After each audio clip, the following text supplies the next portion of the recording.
In the early 20th century, a woman named Sober Sue was a mystifying figure, known for her stoic demeanor. She never laughed, never smiled, and never showed any hint of emotion. It was as if she had been born with a perpetual mask of seriousness. People would often wonder, how is it possible for someone to live a life without ever experiencing joy or happiness? Let me take you back in the 1920s. Vaudeville was at its peak, and theaters like Hammerstein's Roof Garden were the hub of entertainment. These theaters featured a variety of acts, from comedy skits to musical performances. But what made Hammerstein's unique was its willingness to push boundaries and showcase the unusual. One day, the owner of Hammerstein's, Willie Hammerstein, stumbled upon Sober Sue at a local talent show. He was intrigued by her enigmatic presence and saw an opportunity to create a sensation. He offered her a spot on his stage with a twist, a $1,000 bet to anyone who could make her laugh. The challenge was simple: make Sober Sue smile or laugh and claim the prize. But as performers tried their best to crack her stone-faced exterior, they began to realize that Sober Sue's secret was more complex than they had imagined. As the days went by, performers from far and wide came to try their luck. Comedians told jokes, clowns honked horns, and musicians played silly tunes. But Sober Sue remained unmoved, her face a mask of serenity.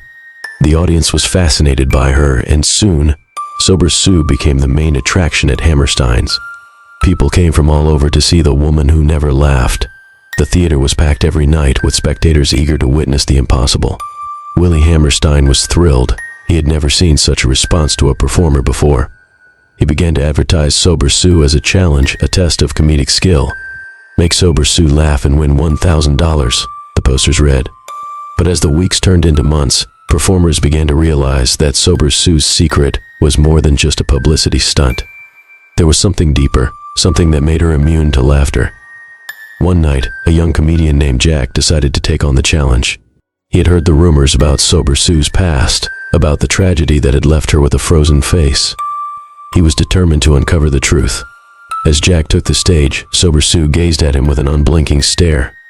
He began his routine, telling jokes and performing pranks.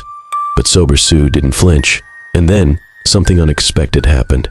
Jack started to tell a story about loss and heartache.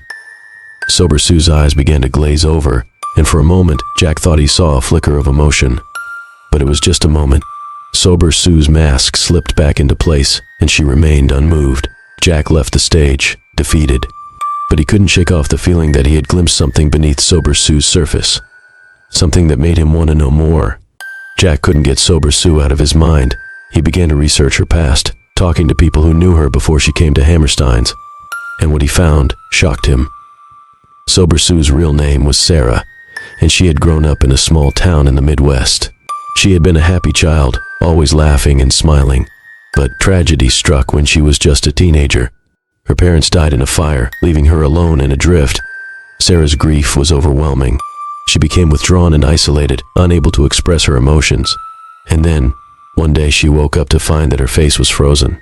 She couldn't smile, couldn't laugh. It was as if her body had shut down. She had undergone facial paralysis. Jack was determined to help Sober Sue.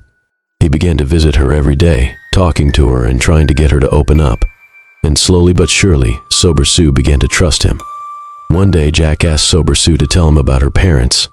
And for the first time in years, Sober Sue's mask slipped. Jack couldn't get Sober. She began to cry, great heaving sobs that shook her body. Jack held her, letting her cry, and as she wept, he felt a weight lift off her shoulders. Sober Sue was finally beginning to heal, but just as things were looking up, Willie Hammerstein stepped in. He was furious that Sober Sue was no longer the stoic, unemotional performer he had hired. He threatened to fire her if she didn't get back to normal. Sober Sue was torn. Part of her wanted to continue her journey with Jack, to see where it would lead. But another part of her was scared of being alone and vulnerable. Sober Sue made a choice. She chose to leave Hammerstein's and the spotlight behind. She chose to take a chance on Jack and the possibility of a new life. Together, they walked away from the theater, hand in hand. Sober Sue's face was still frozen, but her eyes shone with a glimmer of hope. As they disappeared into the crowd, Willie Hammerstein's voice echoed behind them. "You'll never make it without me, Sober Sue. You'll never find happiness." But Sober Sue knew better. She knew that happiness wasn't found in the spotlight, but in the human connections we make. And with Jack by her side, she finally felt a sense of peace. The frozen smile remained, but it was no longer a mask. It was a reminder of the journey she had taken and the love that had set her free. And so, Sober Sue's story came full circle. The woman who never laughed finally found happiness. The end.